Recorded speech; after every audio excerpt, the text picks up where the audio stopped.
அடேங்கப்பா, சிலிர்க்க வைக்கும் தமிழரின் சிறப்பை பற்றி பஞ்சாயத்து யூனியன் மிடில் ஸ்கூல் பெரிய கடம்பூர் பள்ளி மாணவர்கள் கூறப் போகிறார்கள்.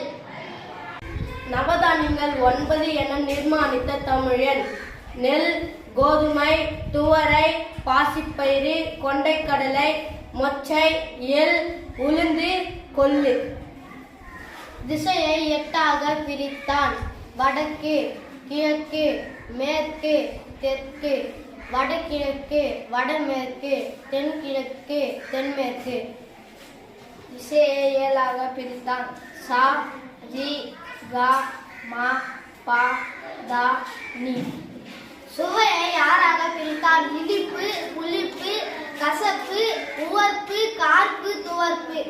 நிலத்தை 5ஆக பிரித்தான். குறிஞ்சி, முல்லை, மருதம், நெய்தல், பாலை. காற்றை 4ஆக பிரித்தான். தென்றல், வாடை, கோடை, கொண்டல். மொழியை 3ஆக பிரித்தான். இயல், இசை, நாடகம். வாழ்க்கையை 2ஆக வகுத்தான். அகம், புறன்.